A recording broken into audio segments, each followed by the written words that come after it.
When you hear Mercury retrograde, how does it make you feel?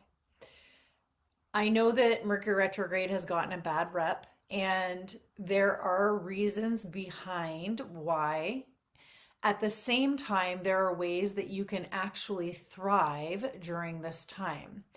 You see, we are actually meant to work in alignment with the planets, whether they are moving direct or they are moving retrograde. And there are ways to align our own energy with the movement of the planets so that we can actually feel more at ease, especially during these retrograde times. So in this video, I'm going to share with you 3 things that you can do during this specific Mercury retrograde that can help you to feel that things are a little more effortless in your life and avoid any of the confusion or miscommunication that may occur otherwise. My name is Carolyn Yakopich. I'm a divine feminine coach, mystic, and leadership mentor. So, right now, we're in this state of Mercury retrograde from March 14th until April 7th. So, we've been in it for a little while right now. We just moved into Aries season, which means that Mercury retrograde is in Aries. So, the energy of Aries relates to this specific Mercury retrograde. If you don't exactly know everything about Mercury retrograde, I'll just tell you some very introductory things about it. So, Mercury is the planet of communication and travel, the intellect. So, it is really a time when a planet goes retrograde to slow down. That is always the invitation to slow down. So, when we're looking at the stars from the Earth, a retrograde simply means that it appears that the planet is moving backwards. So if you think about something moving backwards, what's that energy like? It's like a pull, right? So it's like it's pulling us back. That would be the energy that we are experiencing from it. But what happens is most of the time we just go about our day-to-day life as we do, and we don't have any mindful awareness of these times and what's going on. We might hear of it in passing, or we might have an experience, and then after that experience, be like, oh, it's Mercury retrograde. I get it now. But if we can actually align ourselves in a way that it is easy to operate during this time, it's like, yeah, it's like given to us as a gift. It really is. This time, it's a time to reset, recalibrate, realign. So, I want to share about this specific retrograde being in Aries, that when it's in Aries, it's like the opposing energies are occurring because a retrograde is telling us to slow down. Aries is telling us to go. So Aries is the initiation energy. We are in the spring equinox in the northern hemisphere, so we have this energy of momentum that is happening right now. And so it really is a time that we came from winter. Winter was that time of reflection, going inward, cultivating what we want to create come spring. And now we're in spring, and it's like, okay, let's go. And then Mercury retrograde's like, not yet. So, and it's not that let me just make this one statement that I feel is very important to share, that it's not that you can't do things during these times. It's not that it's like, oh, sorry, you can't do this, right? Because I'll give an example too, actually. So I listed my house during a Mercury retrograde, and things were really like pausing and slowing down, and not the communication was not fully clear. So I had to keep coming back to speaking slower, listening, asking questions, and then this brought everything into play. And let me back up because this is coming through to share too. I wanted to list my home sooner. And then all of a sudden, during the Mercury retrograde, there were a few things that happened in my home that prevented me from listing it So it literally was like, no, not right now. So sometimes that is the case. Sometimes this is what happens, right? Another example is my very first international women's retreat that I held in England was during a Mercury retrograde. Not only was that planet in retrograde, but 5 planets were in retrograde at that time. So it was intense.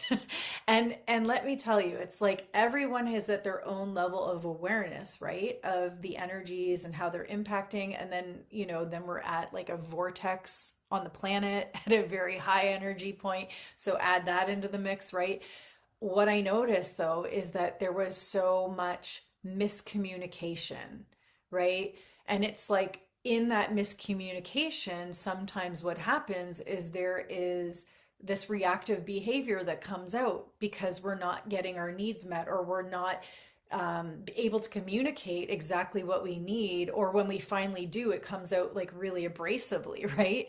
So there's things like that to be very mindful of, and all it's really asking us to do at this time is to be more aware and to really slow down. That is key. Slow down. So bringing it back to where we're at, and I want to make one more point. When there is a reaction because of this time, right? Whether someone's not being heard, or misunderstood in what they're saying, and then they react from that, or they're trying to say something and it's not coming out very clearly, and then there's emotions involved. It's always, in my eyes, in my feeling, it's always up to the person with more conscious awareness to just hold the space and not go into the reaction, right? Because it can be like a domino effect when somebody gets hyper about something, right? Or overly reactive, that it's going to possibly trigger us. And in those moments, to recognize, yes, sometimes we might feel something because it's being, you know, pushed on us from the outside. That doesn't necessarily mean it's ours, right?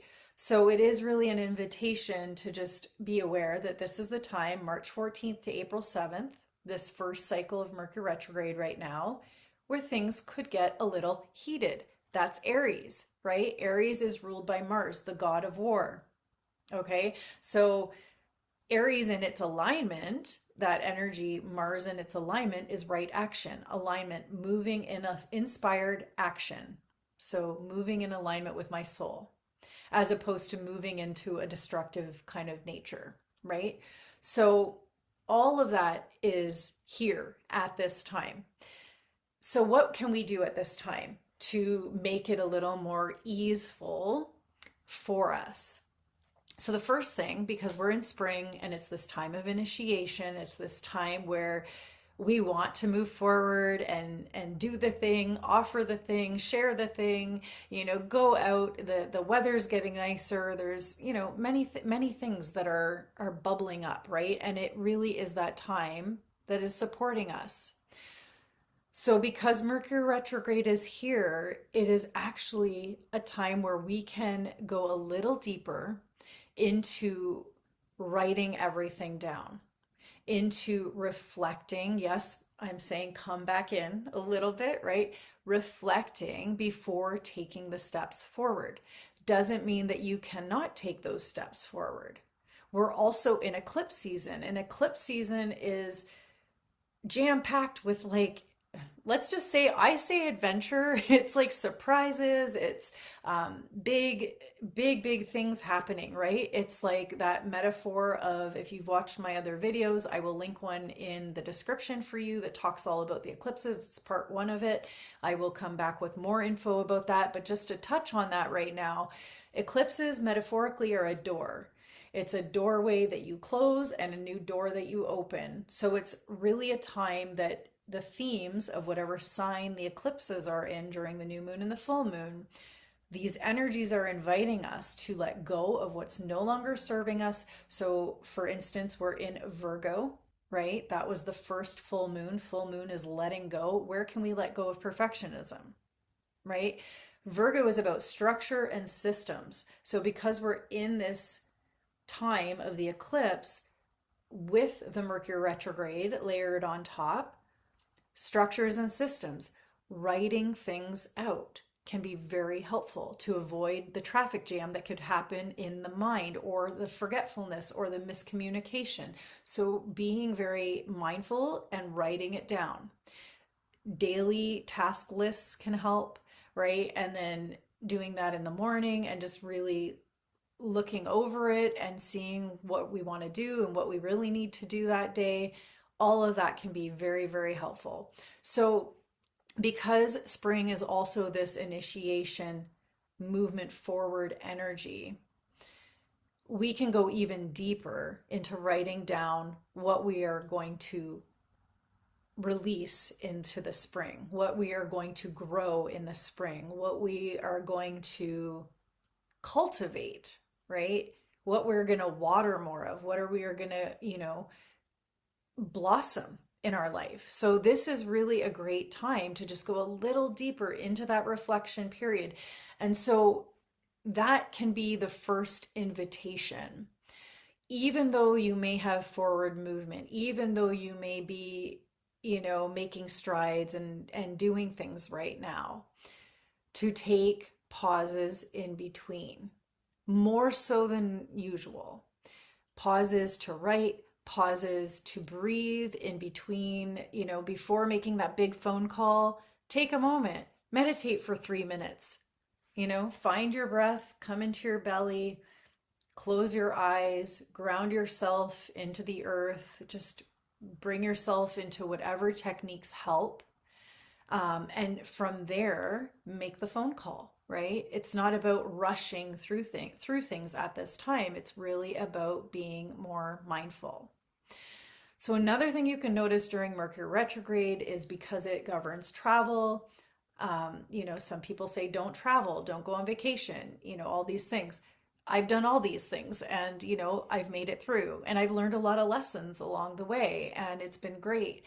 One thing I do notice at this time is there is actually around me, I've noticed more road rage. And, again, for me, it's the invitation to be conscious and mindful that that's their experience. That's not my experience, right? And we never know what someone else is going through in their life. This is the reality. So to really be moving from a space of heart-centered kindness, compassion, and just, being present. That is the invitation. So number one is to go a little deeper inward, reflect a little bit more, pause before taking the action. Before you sign up for something or sign a contract or book a flight, just be mindful of the details. Don't rush through it. That's all. That's all that is necessary at this time. Now, the second thing that is helpful at this time, there's a yogic technique that I like to use. Funny is that I'm not using it as I'm talking to you right now. That's because I talk a lot with my hands. So it's a yogic technique. In the teachings of Kundalini Yoga, we talk about the hand, and we do have reflex points in our hand like we do in our feet and in our ears. So our hand is a map of the cosmos. Our hand represents different planetary energies. So each finger represents a different planetary energy. This palm area represents different planetary energy. And there's palmistry as well. So, some of you may be aware of that as well, where people read the palms. So in order to bring the brain into a certain state, we utilize different finger movements. And when we touch two fingers together, it's creating a different networking in the brain. When we're in Mercury retrograde, it's very helpful to take our pinky finger, which represents the planet Mercury, and the thumb, which represents the planet Mars. It actually, interesting enough that we're in Aries season ruled by Mars, so even more impactful at this time, Mars is also the identity. It's the ego, right? So we're taking our identity, connecting it with our communication, right? Center, which is Mercury, putting the fingers together, you can see my fingers don't exactly do it properly. I was a massage therapist for 18 years and I'm better than I've ever been doing this, but it's not the easiest posture. What I can say, if it's not the easiest, if you work with your hands and you require to bend your fingers and the other ones are bent, that's fine, So just bringing the two tips together so that they touch. Over time, practicing these different hand seals, which are called mudras, they become easier, right? They could become a little bit more effortless, like anything. So, to go on a deeper level of this, when you bring these points together, that's going to help to open everything up in the brain and the communication highways, right? To both speak and listen. So, the right side is energetically the masculine side, the left side is the feminine side.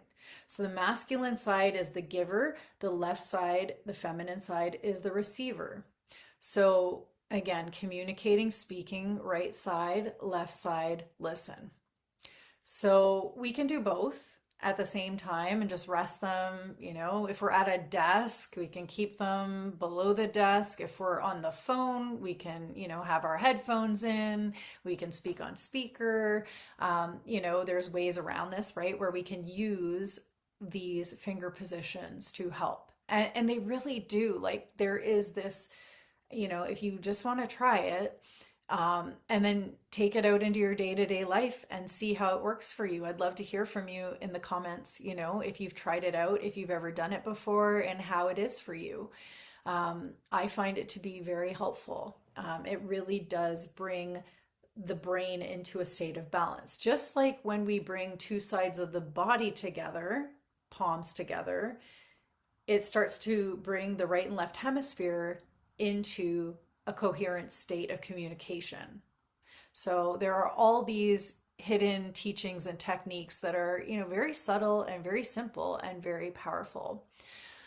So that was number 2. Number 3 is, if you're into crystals, which I am, kyanite is an amazing crystal. I don't have a free-form piece to show you, but blue kyanite specifically, I'm actually wearing it on my mala right now.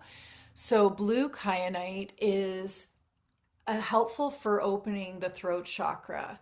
It's helpful for communication. It's helpful anything throat chakra related. It's communication. So it's speaking and listening.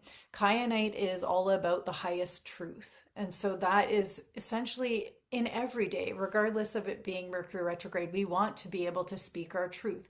We want to be able to listen and be very present with other people, right? So that they feel seen, and then we can speak on a heart-centered level. So you can hold a piece of kyanite, you can keep it in your pocket, have it in your purse. Just keeping it on your body is very helpful. Wearing it, specifically also on the central channel, right on the spine. So if you have a pendant, that's also even more powerful because it's working with the chakra system now.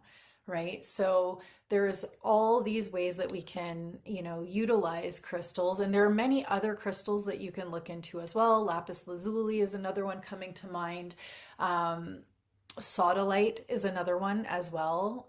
Very great stone that I would recommend as well. So you can get little tumbled pieces, bigger pieces, palm stones. Palm stones are great. They just rest in the hand and create like a weight, weightedness to them that is also very grounding. So let's go over those so that, they're clear. So the first one is to pause between taking the action, to find a sense of stillness before acting, before moving, and being very mindful that it's important to do it a little more pronounced at this time. And then taking that and writing things down, writing down our day-to-day tasks, writing down even what we want to create this spring, going deeper into our creation and what we want in a reflective state. Because again, it is a time of reflection. It is a time of reset and reevaluating, and just like looking at like what we're about to do or what we are in the process of doing. Is there a way of doing it more clearly and more effectively. So that's number one. Number two is bringing the thumb and the pinky finger together. Right side is giving, speaking. Left side is receiving, listening. And then finally, using crystals to help us as well to anchor in that and open up the throat chakra energy. So kyanite, sodalite, lapis lazuli, to name a few. And if you found this video to be helpful, I would love for you to like and comment below. It helps to get my video out there. And remember also, if you'd like to hear more videos like this, to subscribe to my channel because there are more to come. I truly appreciate you being here with me, and I look forward to see you on the next video.